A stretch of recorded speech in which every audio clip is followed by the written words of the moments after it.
Aquí yo estoy haciendo una conceptualización de lo que es un rin y lo que es una llanta.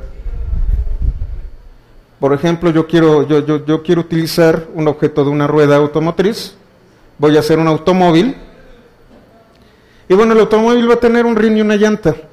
Lo que estoy sacando aquí es únicamente el radio del rin, y esto de la llanta, no vamos a llamarle, entonces self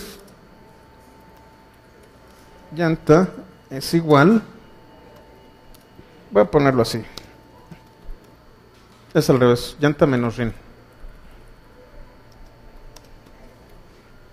Es el tamaño de la llanta, es el ancho de la llanta. ¿Qué estoy haciendo aquí? Estoy utilizando la relación tiene un rin, que es un objeto de tipo círculo y que tiene un radio. Entonces, bueno, si tienes un rin de, no sé, 14 pulgadas, lo tienes aquí. Y entonces cuando tú le pidas los datos del rin, te va a dar la superficie, te va a dar el perímetro del rin que tú estás definiendo aquí, que al final de cuentas, rin, este atributo que tenemos nosotros dentro del objeto rueda, es un objeto de tipo, bueno, es un objeto de la clase círculo. Tenemos un objeto que pertenece a esta clase.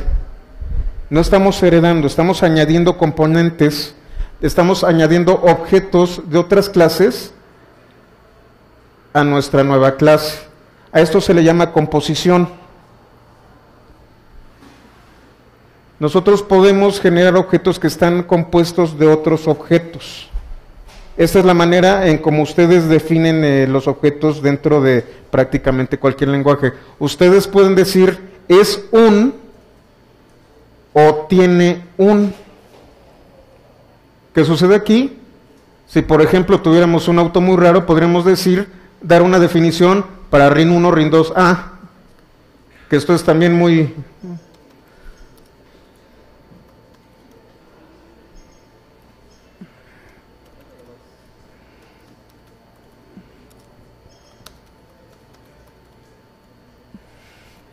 No sé si les ha pasado, pero cuando ven la llanta de emergencia, el rin es más pequeño. Entonces, bueno, tiene una llanta, tiene las llantas normales que tienen cierto tamaño, y tienes un rin de emergencia que es de 12 de fábrica. Y bueno, vamos a llamarle ruedas. Entonces ya hablamos de dos relaciones. Tenemos una relación en donde heredas las características y otra en donde haces una agregación, donde tú tienes distintos objetos y se los vas pegando a otro objeto. Así es como ustedes van a construir un objeto.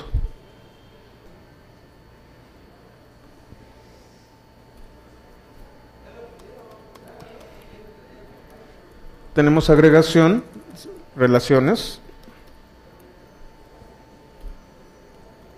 Es un y tiene un. Dentro de tiene un, ustedes tienen dos tipos de relaciones: composición y agregación. Las dos, aun cuando son objetos que están dentro de un objeto, son distintas. La composición es algo totalmente inherente, en donde si ustedes generan un objeto y destruyen el objeto, los objetos de los que está compuesto también son destruidos. La agregación es cuando el objeto persiste después de que es destruido este objeto. ¿Dónde vimos esto de la agregación? ¿Se acuerdan ustedes de las listas dentro de las listas?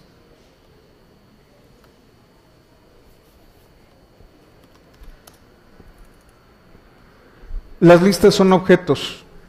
Aquí yo tengo un objeto que contiene a otros objetos. Esta es la composición y la agregación que nosotros vemos. ¿Qué estoy haciendo? El segundo objeto de la lista, es lista 2. La manera en como yo destruyo un objeto es con del. Vamos a hacer el ejemplo que teníamos con respecto al tema de que persistían. Si yo le doy otro valor, me gusta mucho el 12. Oh, perdón. Lo tengo que volver a hacer porque la regué al subir. A ver, va. Lista.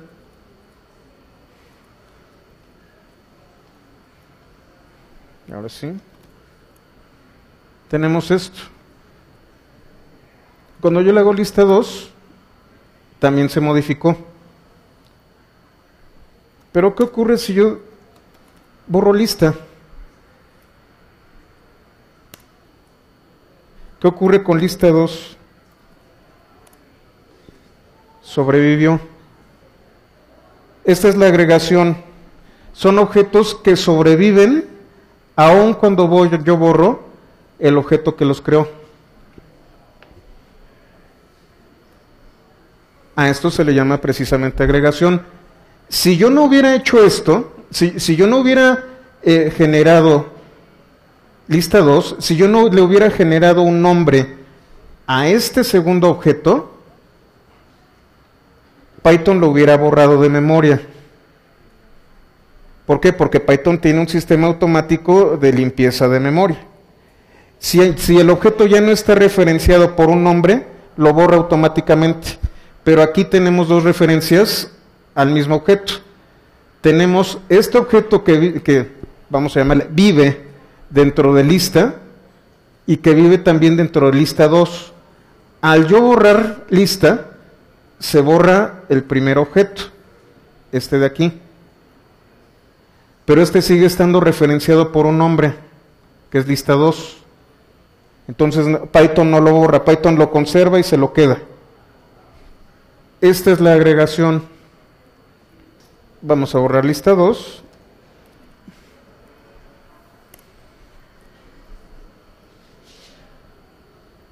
Vamos a generar otra vez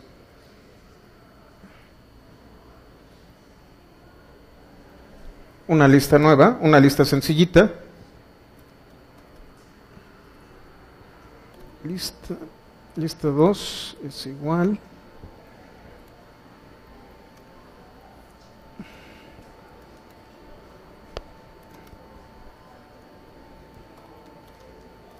Aquí está. Hacemos el rebanado. ¿Qué estamos haciendo? Estamos rebanando lista completamente.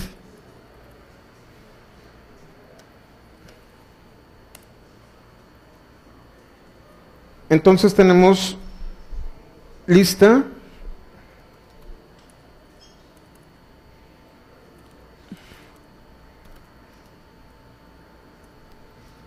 y lista 2, como lo tenemos aquí. Con el rebanado, como les decía, con el shallow copy, estos objetos son distintos a este. Necesito pensar cómo demostrárselos, pero el chiste es que cuando yo borro... es más, vamos a hacerlo.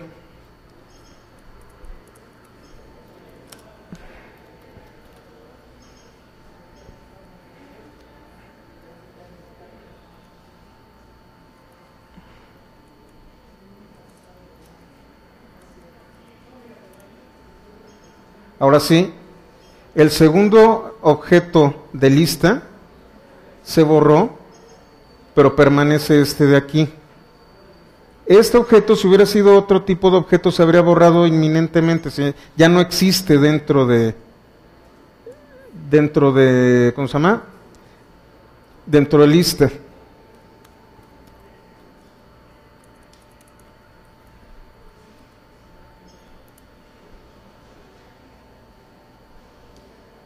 ¿Qué fue lo que hice aquí?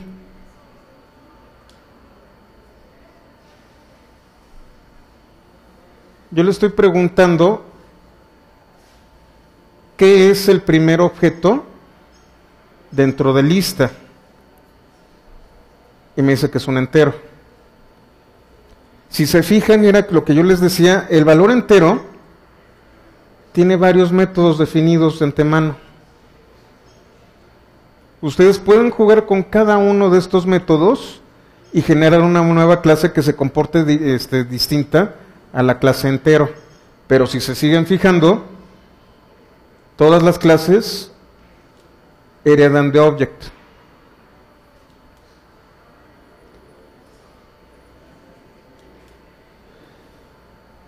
Entonces, en resumen, ¿qué objetos son los que nosotros, qué conceptos de objetos queremos saber? En este momento para el curso, que los objetos se instancian de las clases. Las clases y los objetos tienen atributos que pueden ser métodos, en donde hablamos de comportamiento, acciones, comunicaciones e interacciones. Y tenemos campos en donde nosotros podemos tener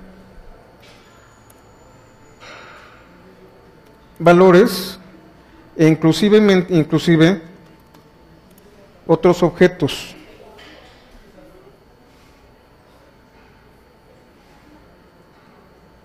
Los métodos son la manera en cómo se comporta el objeto, cómo va a funcionar el objeto. Los campos son los que guardan ciertos valores y objetos particulares del objeto y de la clase.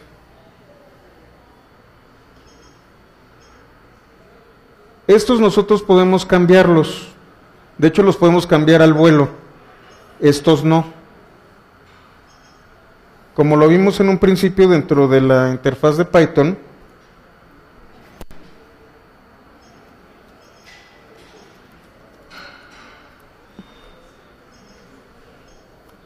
nosotros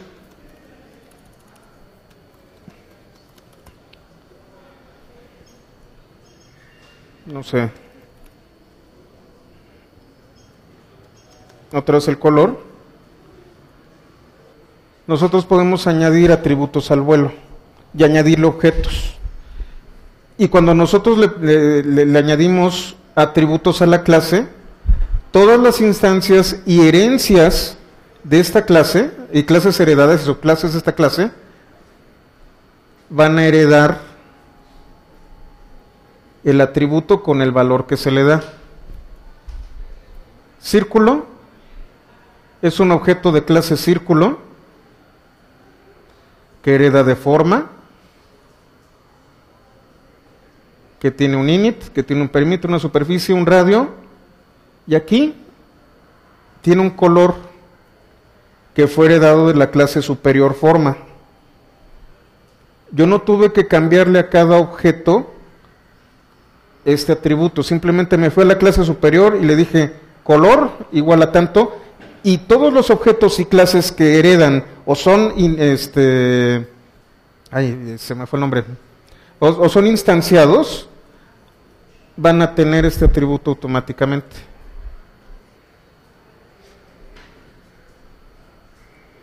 Cuando ustedes están en el modo interactivo, obviamente tiene sus ventajas precisamente cuando están haciendo scripts. Para la programación no se recomienda, porque van a tener un relajo y van a tener que estar buscando dónde están los atributos que añadieron o quitaron. Entonces tienen dos estilos de generar objetos. El estilo interactivo que tienen ustedes a través de esto de aquí, y el estilo de programación a través de scripts, como lo tienen dentro del Ninja. Les voy a pasar en PDF más o menos el mapa mental, que esto es algo que es en donde me gustaría que pusieran especial atención. Los conceptos de composición, agregación, herencia, clase, instancia, atributos, todo esto se aplica prácticamente para cualquier lenguaje de programación. Estos son los conceptos básicos de la programación orientada a objetos. Si ustedes conocen bien estos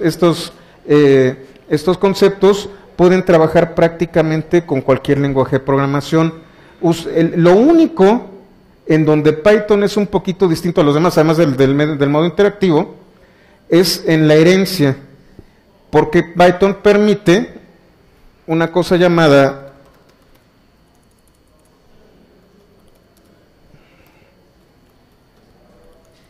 herencia múltiple, que muchos lenguajes de programación lo consideran casi un pecado.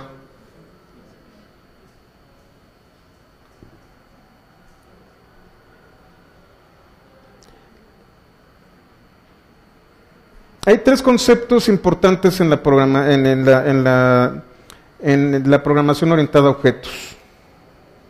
El primero, ya lo vimos, es la herencia. El encapsulamiento y el polimorfismo. Vamos a llamarla características. Esto de aquí define mucho la programación orientada a objetos. Ya vimos un poquito de herencia, de encapsulamiento y polimorfismo, pero necesitamos definirlo muy bien. Esto que tienen ustedes aquí, se los voy a pasar precisamente porque es el pan nuestro de cada día en la programación orientada a objetos. Esto es lo que van a ver siempre y es con lo que se van a topar en prácticamente cualquier curso de orientación a objetos. Por eso me tomé el tiempo de hacerlo, irme más allá de los apuntes. Es con lo que nosotros vamos a empezar a trabajar más a continuación ya con los apuntes, y es en donde empiezan a entender, cuando vimos listas y tuplas, a qué me estaba refiriendo con un método para las tuplas y una función, bueno, para tuplas, listas, diccionarios y todo este tipo de estructuras de datos que son objetos. ¿Qué es lo que vimos más atrás? Que estos objetos que son instanciados de una clase en particular tienen estas características. Y es ahí en donde se vuelven valiosos, a través de los métodos que son inherentes a ellos. Entonces, todas las listas, todos los diccionarios, todas las tuplas van a tener métodos muy específicos que ya están previamente definidos con anterioridad y que son inherentes a los objetos, no son externos. Ustedes no pueden incidir externamente dentro de estos atributos. Los atributos ya están dados y están definidos dentro del mismo objeto. Vamos a seguir con este archivo.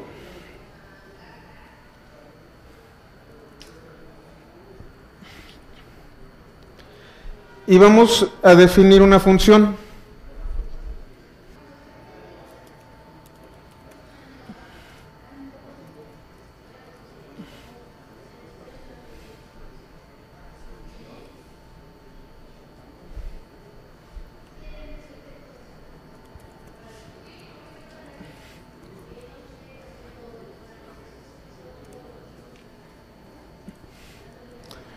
Bueno, ¿qué fue lo que hice ahorita? Ya que están regresando todos, tenemos este archivo, el que ya habíamos hecho, en donde tenemos ruedas, en donde tenemos superficie de un círculo, y tenemos una clase en donde se definen los métodos de superficie y perímetro.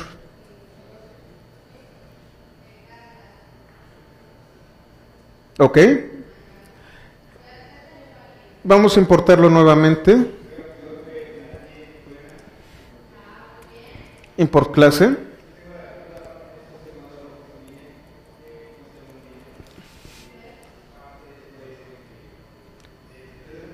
Entonces tenemos el módulo clase que está localizado aquí. Tenemos la clase círculo, tenemos la clase forma, tenemos la clase ruedas y tenemos una función llamada superficie círculo. Todo esto es lo que importamos del código. ¿Cuál es la diferencia entre un método y una función? Aquí lo que tenemos nosotros es círculo, punto superficie,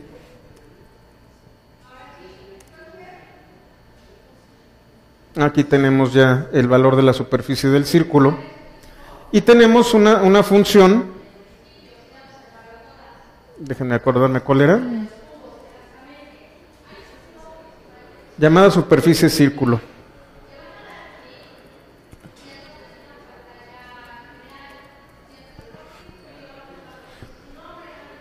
Le colocamos 21,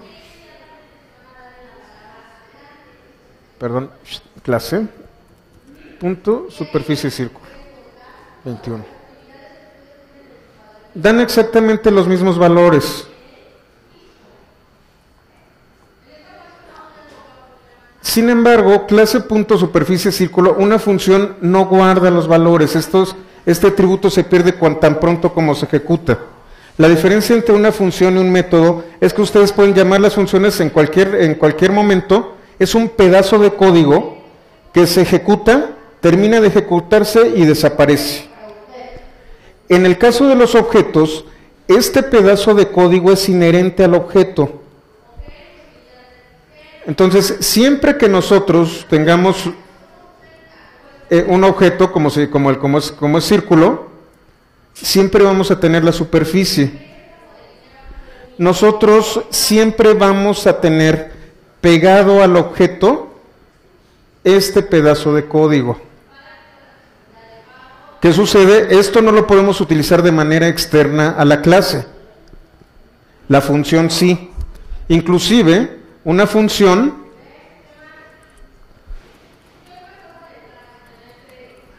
puede utilizar un atributo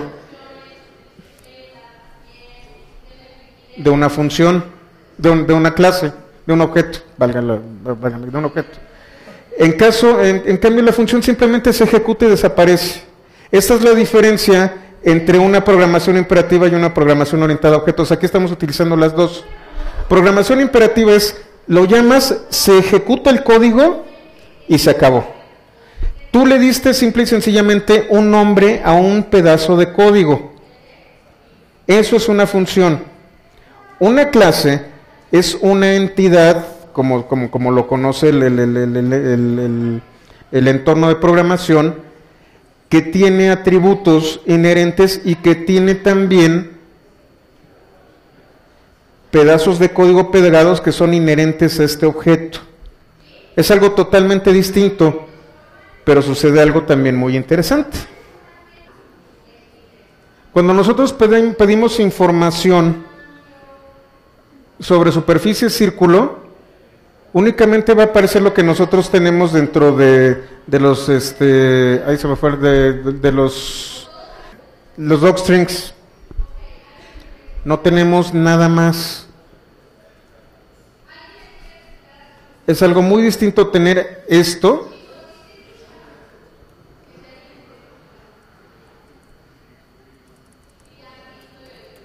a tener esto. Nosotros tenemos muchísima más información en un objeto que solamente un método. Los objetos consisten de diversos elementos, las funciones es una. La función es un pedazo de código que puede ser invocado, nada más. Es un pedazo de código que puede ser colocado en varias partes, inclusive dentro de un objeto. Los métodos no sobreviven más allá y no pueden ser llamados de manera externa al objeto. ¿A qué me estoy refiriendo? A que los métodos siempre deben de estar en función de un objeto. Es una diferencia en el estilo de programación. Pueden manejarse de manera combinada, definitivamente sí, así es como se le hace normalmente. Ustedes tienen funciones que están dentro de una clase, dentro de un objeto, pero ustedes tienen que diferenciar bien ambas cosas. Una función definitivamente no es un método. No pueden ustedes decir, por eso es el def. Cuando nosotros definimos una clase, este self es lo único que diferencia la función del método. Self está en función de la clase superior, de esta clase. Eso significa self. Siempre va a estar inscrito a lo que ocurre aquí. Ahora, ¿qué ocurre? Y es lo que vamos a ver también con el tema del polimorfismo, que una función no cambia conforme cambia una clase. La función siempre va a ser la misma. Aquí viene la diferencia principal. Si yo defino una función llamada superficie, que solamente es superficie de un círculo, yo tendría que volver a definir superficie para que me calculara la superficie de un cuadrado o de un hexágono o de un triángulo. En este caso, nosotros, dependiendo del tipo de forma, tenemos un método distinto para su cálculo.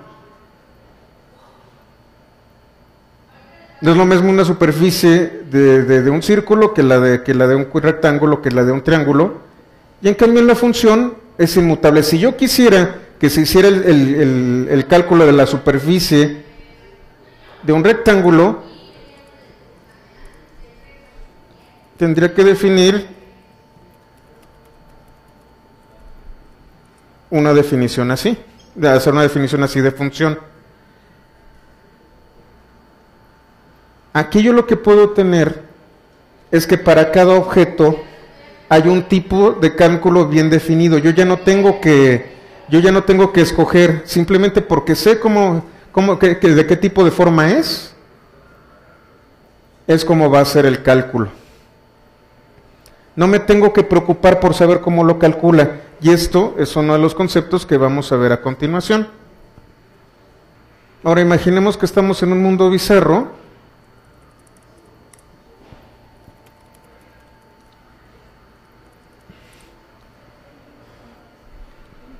Y tenemos rines rectangulares. ¿Cuál es la diferencia? Las funciones se definen así y son totalmente independientes de la clase. Los métodos siempre están ligados con la clase y con el objeto que es instanciado. Pero una vez que nosotros hacemos una definición para la clase, superficie siempre va a utilizar el dato que nosotros querramos aplicar. Y vamos al concepto, entonces a los conceptos que tenemos nosotros aquí.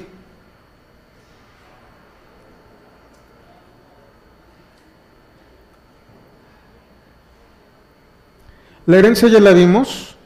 La herencia es cómo una clase puede heredar las características, los atributos de clases superiores. El encapsulamiento es algo el encapsulamiento tiene mucho que ver con las interfaces. Volvamos al ejemplo que tenemos aquí.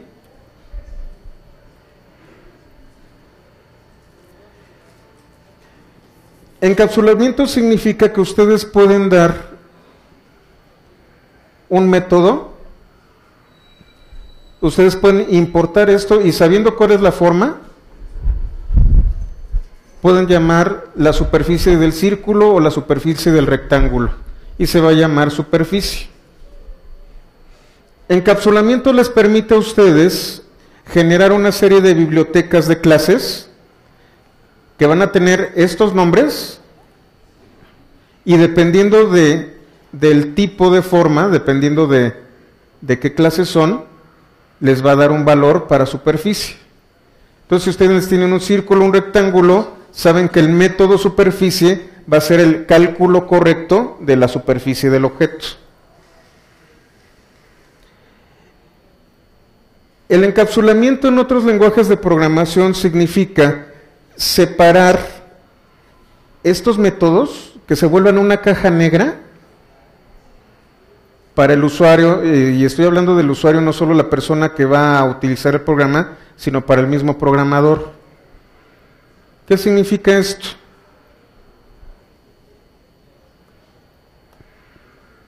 Cuando yo voy a importar el módulo de matemáticas,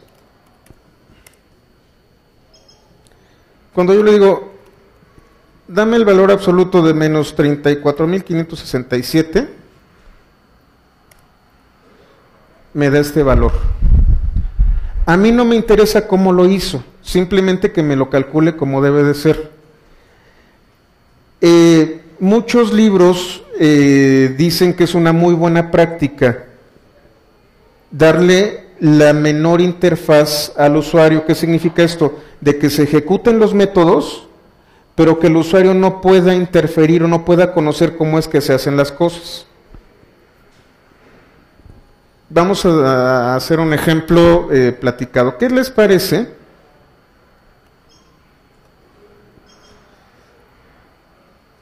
Vamos aquí al ninja. Y digo, ¿sabes qué? No me gusta cómo calculas el perímetro. De hecho, no me gusta cómo calculas el perímetro del rectángulo. ¿Dónde está? Rectángulo acá. El rectángulo en realidad es 2 por self base más 2 por self altura. Y efectivamente es cierto, porque el orden de los factores, porque tenemos aquí una propiedad de la multiplicación, que es la propiedad distributiva. Si tú tienes un programa que importa este módulo, y hacen cambio en esta parte del código, tú no te vas a dar cuenta. Lo que tú tienes es una interfaz en donde calculas la superficie, y lo que te tiene que dar es el valor correcto de la superficie. No te interesa más. La manera en cómo ustedes llaman estos atributos, que no saben cómo funcionan, pero que les da un valor correcto, que hacen las cosas de manera correcta sin que tengan ustedes que meterse al código, se le llama encapsulamiento. Según las mejores prácticas de la programación en Java, ustedes lo único que tienen que darle al usuario es la información que se les pide. Son cajitas negras. Es un proceso cerrado en el que ustedes utilizan una especie de conectores. Si yo quiero sacar la superficie de algo, aquí está el conector, que es clase rectángulo, y no me importa cómo funciona por dentro, siempre que me dé el resultado correcto. En Java, ustedes pueden definir si los atributos son públicos o privados. ¿Qué significa que un atributo sea público o privado? Es que esto de aquí, por ejemplo, los datos de base y altura, sean visibles o no al usuario, o al programa, al código que llame a este objeto, y entonces vas a tener tú, por ejemplo, vas a tener métodos que no va a poder acceder el usuario, pero que van a estar ahí. Por ejemplo, vamos a hablar de un método de codificación, vamos a hablar de métodos en donde tenemos un algoritmo que va a revolucionar a la industria, que no queremos que conozca a la gente, que no queremos que tenga acceso a la gente, pero que es parte de mi código. En otros lenguajes yo lo defino como un método privado. Un atributo privado es algo a lo que no vas a tener acceso dentro del objeto. Se va a ejecutar, lo va a hacer, pero de manera interna. Si nosotros lo queremos ver como animales, a nosotros no nos interesa cómo le hace la vaca para dar leche, siempre que tengamos la leche. Ese es un atributo privado. La manera en cómo la vaca genera todas las reacciones químicas, los órganos que están incorporados para hacer la leche, realmente no nos interesa, siempre y cuando nosotros, con nuestra interfaz, que es jalarle las ubres, salga la leche. Entonces, bueno, llegamos a una cabra, tomamos a la cabra, la sentamos, y tampoco nos importa cómo le hizo la cabra. Lo que nos interesa es agarrar la ubre y jalar y que salga la leche.